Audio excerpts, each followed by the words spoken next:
is it?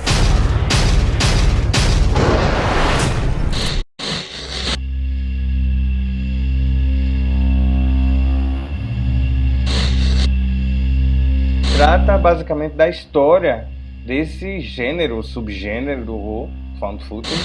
Para quem não conhece, são aqueles falsos documentários, né, registrados em primeira pessoa, geralmente com os próprios personagens manipulando a câmera.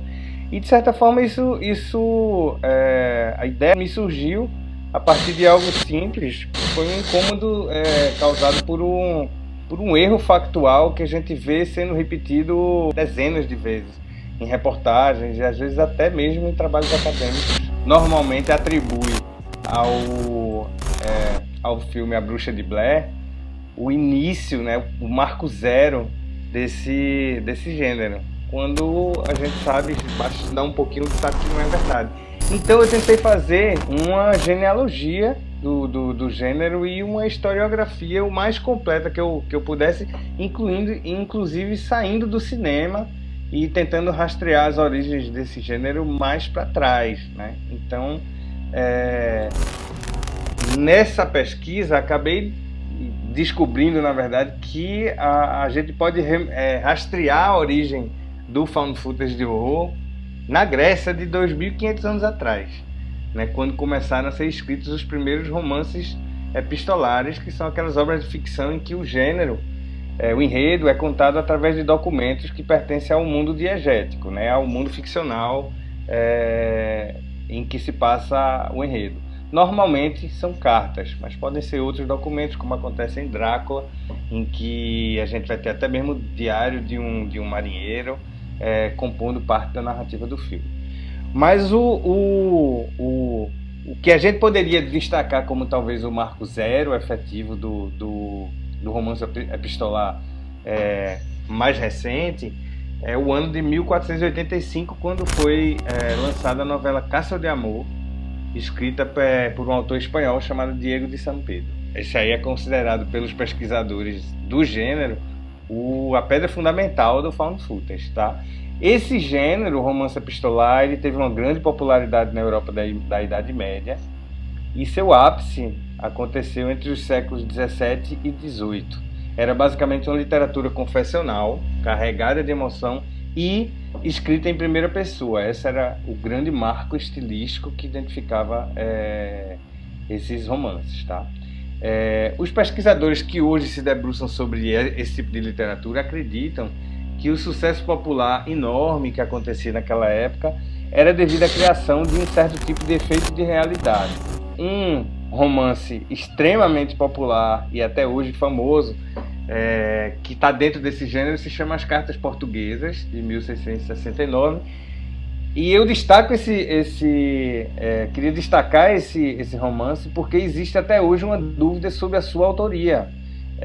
Há quem acredite que o livro foi escrito por um romancista chamado Gabriel de Guimarães, mas há também quem acredite que Mariana Alcoforado, que é a personagem, né, que escreveu as 5 cartas que compõem o romance, que narra um caso de amor impossível, tenha realmente existido e tenha escrito essas cartas, e que na verdade o romancista ele apenas organizou esse material e lançou em forma de livro. O que nos lembra, se a gente pensar um pouquinho, a própria estratégia de marketing inovadora que foi parcialmente, pelo menos, responsável pelo grande sucesso da Bruxa de Blair muitos séculos adiante, né? Para se ter uma ideia do sucesso do romance epistolar, dos 1936 romances registrados, né, historicamente, que foram escritos na Inglaterra entre 1741 e 1800, 361, né, um número significativo, eram epistolares. A gente vai ter no próprio gênero horror grandes clássicos escritos dessa maneira, entre eles Frankenstein e Drácula, né, provavelmente o mais importante romance do gênero horror. Será que é coincidência? Acho que não, né? Então a gente pode fazer tranquilamente um paralelo entre o romance epistolar e o found footage de horror. São 2 ciclos de produção ficcional que tentam borrar, né, intencionalmente as linhas divisórias entre a realidade e a ficção, e oferece ao consumidor, no caso ao leitor ou ao espectador, uma narrativa pouco ou nada mediada por um autor. Um autor que, claro, sempre existe, mas tenta de todas as maneiras esconder as suas marcas. E aí, bom, no século XVIII, o romance epistolar já estava classificado como realista. Isso é algo que me interessa bastante, esse realismo, que também vai aparecer nos filmes lá adiante. E talvez a sua explicação mais significativa para a popularidade seria a sedução voyeur que causa no leitor, ou causava, já que o leitor é capaz de ganhar acesso à intimidade do personagem, né?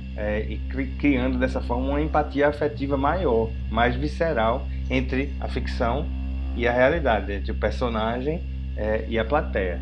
O leitor ele se sente meio que participando da ação dramática, ou pelo menos assistindo aos acontecimentos, como se estivesse de dentro deles, não mais de uma perspectiva objetiva, como se estivesse diante de uma janela. Um outro antecedente importante, historicamente falando, do found footage de horror, são os shows teatrais sangrentos que aconteciam no Teatro do Grand Guignol, em Paris, a partir de 1897. Esse teatro ele contava inclusive com cabines personalizadas para os espectadores mais sensíveis poderem ir para lá, vomitar, né, em privacidade e voltar para assistir. Não se tratava de um gênero narrativo. O que acontecia lá eram espetáculos basicamente de grande violência gráfica e que eram evidentemente encenados, mas davam a impressão de realidade. Novamente o realismo aparecendo aí. Outros antecedentes, né? A transmissão radiofônica da Guerra dos Mundos, de Orson Welles, aconteceu no dia 30 de outubro de 1938, quase todo mundo conhece essa história, porque essa transmissão causou um pânico em massa, né, na costa leste dos Estados Unidos. Nos anos 50 e 60, uma série de curtas-metragens que aqui no Brasil a gente não conheceu, mas lá nos Estados Unidos eram muito populares, feitos por uma ONG chamada Safety Highway Foundation. O objetivo desses curtas-metragens era positivo, assim, tentava prevenir as mortes nas estradas, mas fazia isso incorporando a dramatizações cenas reais de vítimas de acidente de carro, muitas vezes agonizando e morrendo diante da câmera, e por isso provocou muita polêmica. A autora australiana Alexandra Helen Nicholas, ela considera esses esquetes assim, como precursores, inclusive, da lenda que nos anos 70 ficou extremamente popular também a respeito dos snuff filmes, que seriam aqueles filmes feitos, que circulavam no mercado negro, em que pessoas eram mortas diante das câmeras, simplesmente para fim de entretenimento. E aí a gente começa o que eu chamaria de a história propriamente dita do found footage de horror. Antes a gente tem a pré-história, né? A história começa em 1980 com Holocausto Canibal, o filme italiano, no Ruggero Deodato, que chegou inclusive a ser preso pela polícia italiana porque a polícia acreditava que os atores que eram mostrados graficamente, violentamente mortos no filme, eles realmente estariam mortos. O Deodato tinha inclusive um acordo que os atores parassem de circular durante um tempo em que o filme estivesse sendo lançado, para dar essa impressão de realidade. Mas aí o feitiço virou contra o feiticeiro e ele teve que se explicar na justiça. Sendo que esse filme ele não é 100% found footage, tá? Tem partes dele found footage e partes são falso documentário. 2 décadas então vão se passar e são pontuadas por meia dúzia de filmes contendo imagens que são registradas, entre aspas, aí, por vítimas de acontecimentos extraordinários. Eu estou mencionando aí nesse slide que está na tela 3 desses filmes mais conhecidos. Um belga, Aconteceu Perto da Sua Casa, uma pegadinha da BBC que ficou muito famosa porque a BBC colocou jornalistas para interpretarem a si próprios numa noite de Halloween para pregar uma peça, e a coisa funcionou tão bem que mais de 30 mil espectadores ligaram para a BBC acreditando que a sede da emissora de TV estava sendo atacada por fantasmas. E um filme de 1998 chamado Estranhas Criaturas, que é talvez o primeiro found footage que que apresenta alienígenas violentos, né? E aí a gente vai ter A Bruxa de Blair, antecedido por alguns meses por um filme chamado The Last Broadcast, que tem praticamente a mesma narrativa, né? Também trata de uma equipe de documentaristas que entra num bosque em busca de um ser lendário e acaba desaparecendo. São filmes muito diferentes, mas por terem sido lançados quase ao mesmo tempo, eles chamaram muito a atenção dos pesquisadores. O fato é que A Bruxa de Blair, então, ele faz aquele sucesso enorme, né? Depois de uma passagem em Sundance e de uma campanha de marketing inovadora que trata os acontecimentos ficcionais como se fossem eventos históricos reais, né? Basta dizer que o site que tratava do desaparecimento dos 3 atores, né, evidentemente falsificado, ele ficou entre os 50 sites mais visitados do ano de 1999 no mundo, tá? E isso evidentemente levou multidões ao cinema, levou os diretores Eduardo Sanches e Daniel Myrick para a capa da revista Time, algo bem raro se tratando de cinema, e tornou o filme a 4ª maior bilheteria de um filme de horror na história do cinema. Só que temos aí um detalhe curioso. Muita gente achava na época, acreditava, que A Bruxa de Blair iria disparar uma profusão de filmes semelhantes, o que não aconteceu. Entre 1999 e 2007, só uma dúzia mais ou menos de falsos documentários baseados em filmagens encontradas foram realizados. Só em 2007 é que aconteceu realmente o boom do found footage e começaram a aparecer filmes desse tipo por todos os lados, né? Inclusive muito longe do eixo Estados Unidos e Europa. Na Costa Rica, o primeiro filme de longa-metragem da Costa Rica é um found footage de horror. Na Malásia, no Uruguai, na Bélgica, Dinamarca, Austrália, Sérvia, Egito, aqui mesmo no Brasil, Bangladesh, estão entre os filmes que registraram filmes longas, né, nesse formato aí. E aí vem 2 perguntas que eu acho que são significativas para a história do found footage. O primeiro é: o que aconteceu para que o boom não tivesse acontecido logo em 1999? E segundo, o que é que ocorreu em 2007 que fez esse boom acontecer finalmente? E a resposta, na verdade, para mim é uma só. A questão da Bruxa de Blair não ter funcionado para uma parte da plateia reside basicamente na instabilidade, na baixa legibilidade das imagens e sons, que criam uma espécie de estética da imperfeição, né? Com perda do eixo horizontal constante, falta de foco, enquadramentos sem uma composição visual, as cores gastas, a iluminação que às vezes não existe, a gente em certas cenas não vê nada, falta de clareza nos sons. Os pesquisadores da época registram que pelo menos um espectador em cada sessão do filme no mundo solicitou o dinheiro do bilhete de volta porque passou mal dentro da sala de cinema. Então, estava claro que essa estética ela não funcionava em 1999. Mas de lá para 2007 muda bastante o hábito dos consumos de produtos audiovisuais, né? Com a aparição principalmente das redes sociais, Facebook, Instagram e principalmente, claro, o YouTube, que vira um hábito de consumo audiovisual diário para milhões de pessoas no mundo todo, de forma que em 2007 os espectadores já tinham naturalizado os erros técnicos, a instabilidade da câmera, a baixa legibilidade das imagens e produções. Então, em 2007, o público já está preparado para consumir esses filmes imperfeitos. Em 2007, inclusive, é um ano mágico, porque é o filme que vão ser lançados Cloverfield, o primeiro filme hollywoodiano de found footage, né, com até hoje o maior orçamento dado a um filme desse tipo.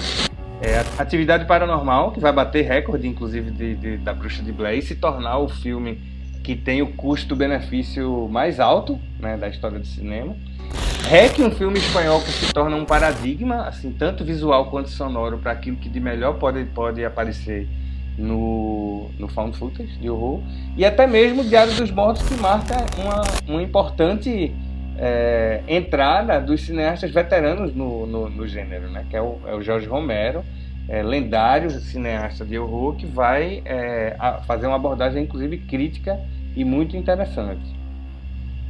A partir daí, sim, a gente tem o grande boom, né? De 2007 até mais ou menos o final da década passada, a gente vai ver o found footage de horror se tornar um fenômeno internacional, inclusive com vários filmes sendo exibidos nos cinemas.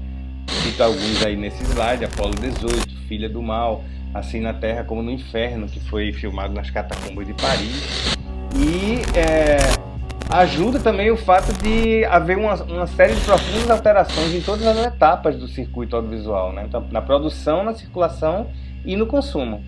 Filmes sem orçamento, realizados por estudantes ou autodidatas com equipamento às vezes caseiro, incluindo os smartphones, e aplicativos gratuitos como o Snapchat, passam a circular através de redes sociais como YouTube, e em serviços de streaming como Netflix e Vimeo, para serem vistos às vezes em tablets, em computadores pessoais. Então a gente vai ter realmente uma explosão desse tipo de filme, que vai culminar com a tendência talvez mais recente que a gente tem, que são o que alguma parte da crítica chama de desktop horror films, aqueles filmes cuja narrativa se passa na tela do computador de um personagem, geralmente com o uso de aplicativos ou programas de comunicação como Skype, Zoom ou Google Meet, né? Há ainda uma certa discussão sobre que termo se usar para se referir a esses filmes, entre os quais Atividade Paranormal 4, The Dam, A Amizade Desfeita e The Host, que talvez seja o filme mais paradigmático do período da pandemia, já que foi filmado pelos próprios atores, né? Não houve equipe técnica para esse filme. Finalmente, finalizando aqui o artigo, assim, por que o horror, né? Tecnicamente, o found footage é um estilo e uma estilística que poderia ser utilizada em qualquer gênero fílmico sem qualquer problema. Mas há uma teoria aí para tentar explicar por que foi o horror que efetivamente se utilizou dessa tecnologia a ponto de 90%, pelo menos, dos títulos pertencerem a esse gênero.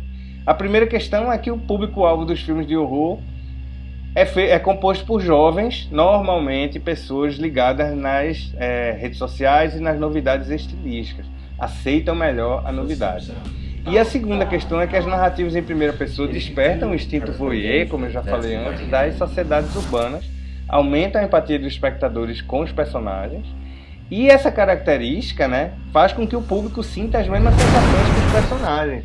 É uma característica fundamental para a estética do gênero horror, né? E eu queria finalizar fazendo uma afirmação, talvez seja uma afirmação até um pouco polêmica, mas eu acho que o falso found footage, ele pode ser compreendido sim como subgênero do horror, mas ele é mais um estilo de filmagem do que propriamente um gênero filme.